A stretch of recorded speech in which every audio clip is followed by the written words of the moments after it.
Hi, everyone. Florida House Democratic Leader Fentrice Driskell here. I hope that you are doing well. I am bringing you greetings from week 8 of session. Yes, week 8 out of 9. We've been here in legislative session since the beginning of January. It is always just a slog, if I can be honest, to have to be away from our homes and our families and, our jobs and everything for 60 days is quite a lot. But we're surviving. I'm here to tell you that the Florida House Democratic Caucus is thriving in our efforts to fight for you.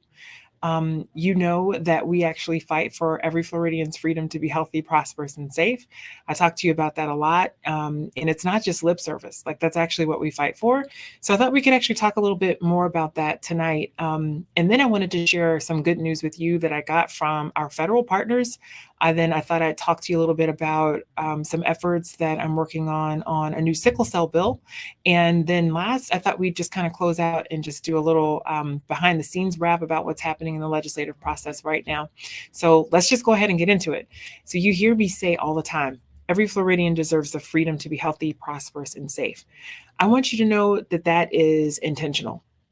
On the center left, whether it's Democrats or just folks who tend to be a little more on the liberal side, we get dinged a lot for not having good messaging. Have y'all heard that? I mean, can you plus one in the chat if you've heard that we don't have good messaging? And I actually don't want us to own that. Like, I don't own that narrative. I actually think we have really great messaging because we have really good policies that we fight for and really great people who fight for them. And I think we should be proud of that. I also think that we're living in a time, I do want to acknowledge that we're living in a time where it can seem, shall we say, difficult to sometimes talk to people about politics. We're living in a time where, let's say, people really associate with their political identity, maybe more than they did in the past. And it can be intimidating to start a conversation with somebody if you don't know where they're coming from. You don't know whether or not they agree with you, or maybe you know they don't agree with you and you're looking for a way in to have a tough conversation. I want to let you know that you're not alone in that. As an elected official, somebody who knocks on doors as I'm trying to, like help support other candidates or work on my own campaign, you never know what you're going to get at a door. You never know if you're going to get somebody who wants to engage or not, or if they're feeling hostile or not. And so I just wanted to give you a few tips for those of you who are out there on how you can engage in these conversations as well. The first tip that I've learned is that you should lead in a values-based way. What I have found is that even though we may disagree on policy, oftentimes folks, even in different parties than you may be, will share a similar value around a thing. So let's say if it's public education, people may have a different pathway to get there. Like, I believe in investing in our traditional public schools. Someone may have a different opinion on that, and they may think that vouchers are the way to go. But the common value is that we believe that we should educate our kids and that every kid deserves a world-class education. If you lead into that conversation with values, right, like that shared value about education, you establish that there's common ground before you ever get into the topics that you disagree on.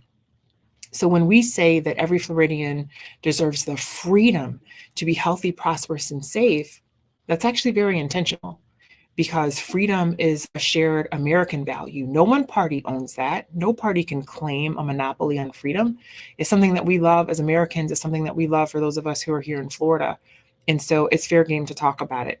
And so that is how we try to lead into these conversations.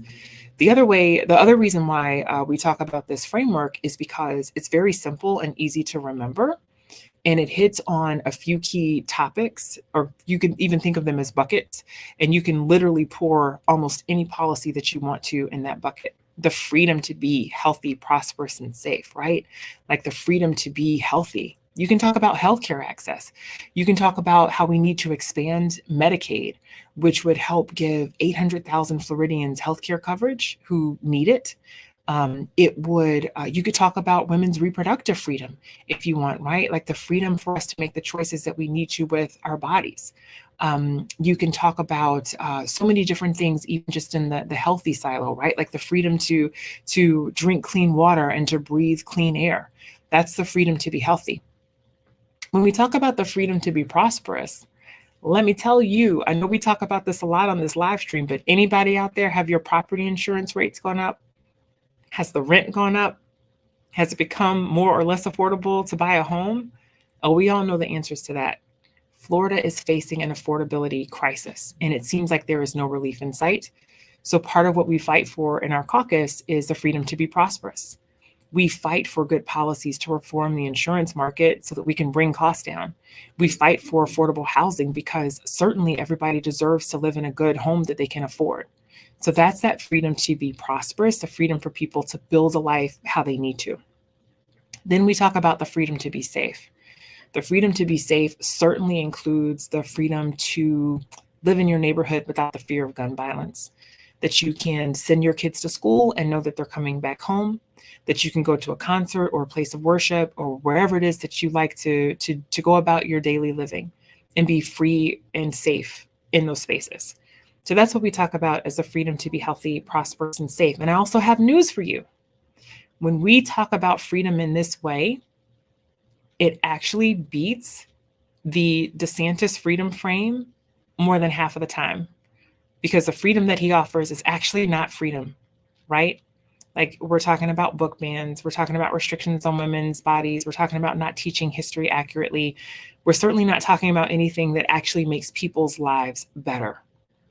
And that at bottom is always what I want to focus on as the leader in the Florida House, as a minority leader.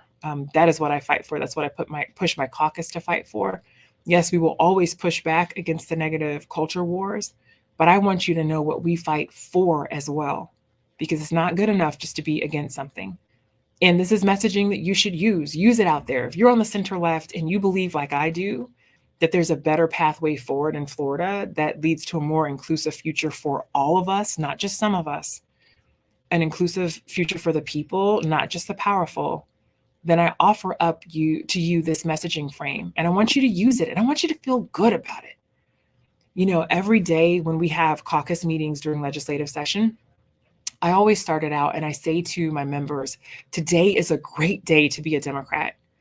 And I do that so that they are reminded to feel encouraged, so they are reminded to feel proud, even though they happen to be in the minority party, but to also remember what it is that we're fighting for, these principles that we are fighting for, and to take that positivity with them into the work that they do for the day.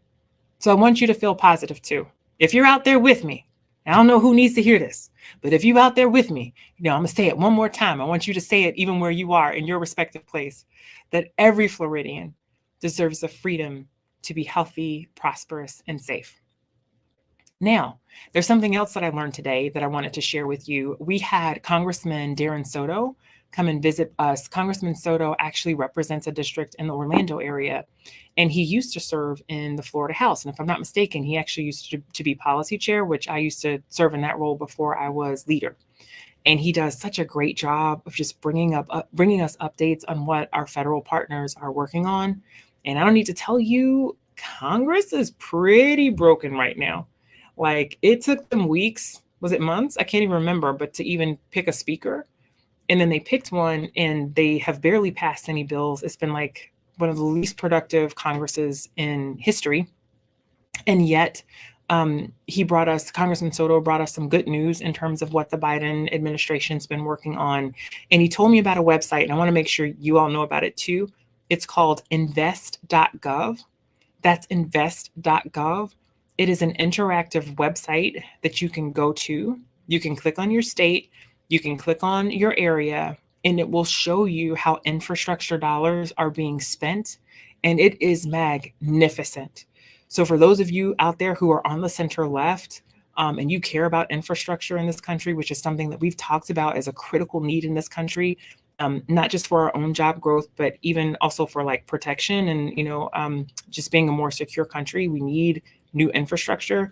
It is a magnificent site. I clicked on it and I saw all these different infrastructure projects in Tampa Bay, where I represent, and in the broader Hillsborough County. And it's just magnificent, the level of investment that's coming into our communities, because this means more jobs. It means safer roads, safer bridges, et cetera. So it is spurring growth in the American economy. And I love it that the Biden administration is showing us where they're putting their money. They're putting their money where their mouth is, investing in our communities. But a lot of folks don't know that. And if I'm an elected official and I'm just hearing about that website, and I live and breathe this every day, I can only imagine. I mean, y'all out there just trying to live your lives, right? Like, go about your lives. So I don't know if you knew about this website, but definitely check out invest.gov because it's very impressive. And it also just gives us more to be proud of, I think, frankly, in terms of how we're trying to move this country forward. So I wanted to bring you that good news and shout out to Congressman Soto for coming up to Tallahassee and bringing some encouragement to our caucus. We certainly needed it during week 8 of session. So the next thing I wanted to talk to you about is with respect to efforts on sickle cell. So I guess that was probably last legislative session. I started developing an interest in sickle cell disease. And there's former Representative Camilla Brown, who used to work on this issue when she was in the legislature. And I've been able to pick up the mantle from where she left off. And we've got a bill that's coming to the floor tomorrow in the Florida House. I'm working on this bill with Representative Kelly Skidmore, who is the policy chair in the House Democratic Caucus. She's also the ranking member on the Healthcare Committee. We call it Health and Human Services Committee. So as a ranking member, she was tapped to carry this bill. But this is something that I've been working on across the aisle for a couple of years now, including with the current Speaker of the House to try to get this done. And we finally got a work product that we like and we can present to the entire legislature. For starters, we're working on having a recurring investment of $10 million a year for treatment of sickle cell patients. This is huge. And if you don't know much about sickle cell, let me tell you, I mean, it's a disease that can be very painful. It literally modifies the shape of blood cells. And sickle cell patients oftentimes are not really detected in our healthcare system. Oftentimes they'll present with symptoms of pain. They'll have a lot of pain. And so maybe they go to the ER for treatment and they're seeking treatment for that pain. And oftentimes they get disregarded or treated like maybe they're a drug addict or something. And that's not what's going on at all. So there needs to be more education for providers. This bill does that. There need to be more treatment dollars for these patients. This bill does that. This bill would establish the first centers of excellence for sickle cell disease in the country. And sickle cell is a disease that impacts Black Americans quite a lot. Florida has one of the highest concentrations of sickle cell patients. So for Florida to take the lead in this way is just phenomenal to me. And it makes me very proud to be able to work on this in such a bipartisan way. So like I mentioned, it's coming to the floor tomorrow. So please send out all of your positive vibes that we're able to get it across the finish line. And then it's also able to pass in the Senate. Then it still has to go to the governor. So we still have a ways to go. But just the fact that this bill has been filed and that it's been put out there for the world to see and for us to talk about it and vote on it as a full House, the Florida House tomorrow, really makes me very proud. And I'm so excited to be able to move this effort forward because it's something that's really needed in the state. So let me talk to you too about the budget, because I know during these live streams, I usually come to you from my office anyway. So I'm usually in the Capitol late working, but right now we're in the middle of budget process. So what does that mean? Well, the state usually has a budget that's in excess of $100 billion. We work on this budget all session, and then it all comes down to the end where we're pushing for our priorities and trying to make sure they stay in the budget. It also means that we tend to have to stay around the Capitol late nights and also on the weekends. So we only get, at this point, 1 hour notice for meetings. That's right. They send an email and they say, you better be in this committee room in an hour because we're about to talk about such and such or deal with whatever with respect to the budget. So last night we were here. I want to say our last meeting started at 9 p.m. It's going to be this way through the rest of session. That's all right. I got snacks. I got coffee. I'm ready. And I'll do the hard work to make sure that the budget is reflective of priorities. Again, not just for the powerful, but for everyone in the state of Florida. So it's budget conference time. This is usually when things get down to the wire.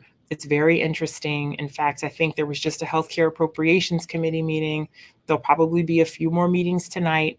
So we'll stick around for a while and make sure that we're going to these meetings and advocating for folks in our community and the organizations that need these resources to come back. And again, just making sure that things in the budget are as fair as possible and that all communities are represented in those funding choices. So that's something that's going on up here. We're also pretty much on the floor every day. I think we went on the floor this morning at like 10 a.m. And we were scheduled to go until 6. It'll be the same tomorrow and Thursday. We'll be on the floor on Friday. We will just continue to do the work of the people until it gets done.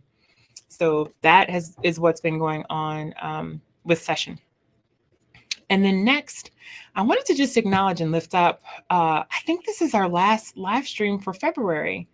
And it's been such an honor to spend this time with you during Black History Month.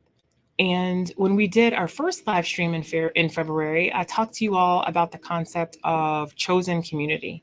And I just wanted to revisit that again. You know, in the Black community, we have this thing we do. Maybe some of y'all do this out there. But when you have people in your lives that you love, even if you're not related to, somehow you get nicknames for them, or maybe you get the nickname like your family. So I have a bunch of nieces and nephews that I'm not related to, but so, you know, kids, they call me Auntie Fentrice, and I love the kids. So that makes me so happy. Or I have people who are like sisters or brothers, or, you know, like uncles or big cousins. I even have a cousin, my cousin Dwan, who is my cousin, but we oftentimes refer to each other as brother and sister. That's the concept of chosen community, that you can actually choose people who you may not be related to by blood and be in community with those folks. Part of the way we developed that in the Black community is because during slavery times, we were oftentimes stripped from our families and didn't know if we were going to reunite with them. And so we had to choose new families. We basically had to build new families with people with whom we were not related. And that's the concept of chosen family or chosen community. And part of why I think that is so beautiful is because it's so intentional.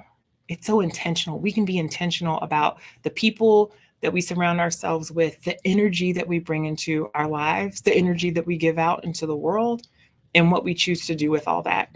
And I believe that on these live streams, we are building a chosen community.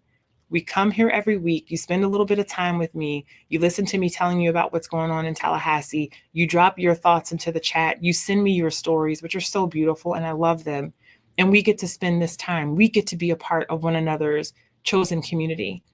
And that is powerful because there are great things that we can and will do for our state. We are sitting right here in the right place at the right time in the middle of an election year, where we have an opportunity to really make positive change. Y'all have seen it.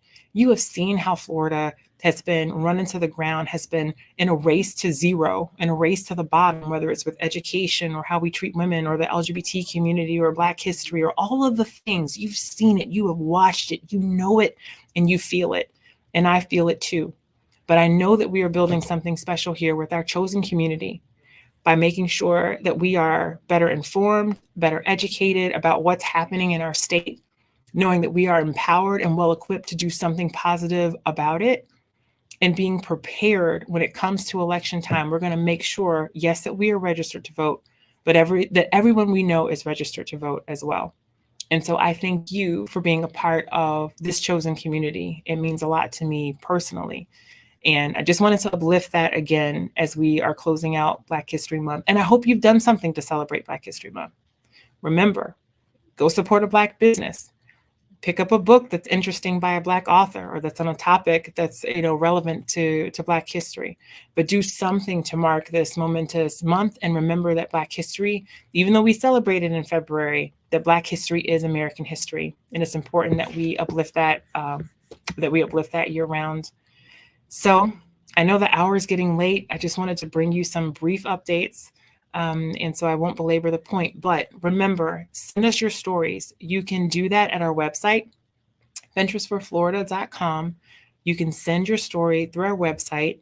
You can also send it through email at yourvoice@fentriceforflorida.com. We love receiving your stories. I love receiving your stories. I want to hear about how these policies in Florida are impacting you. I want to hear what's going on in your life. I want to hear, you know, what you want to see different in our state, or what you want to see different in our government. So please share, because we read each and every one of them. And then my other ask, of course, is if you like what we're doing here, if you like this chosen community that we're trying to build, invite some folks to participate. Make sure that you are following us on social media so that you get the notifications when we go live. And make sure that you share information about this live stream, because we certainly want to grow this community, because we're going to need it. We're going to need to get as big and as powerful and as strong as we can if we're going to be a part of the effort to take back our state. And so until then, I wish all of you the freedom to be healthy, prosperous, and safe. I wish you a wonderful end of Black History Month. Make sure that you celebrate well and that you celebrate strong. And I will see all of you next week. And remember, send me your positive vibes for the Sickle Cell bill and for budget conference. I'll see you later. Thanks.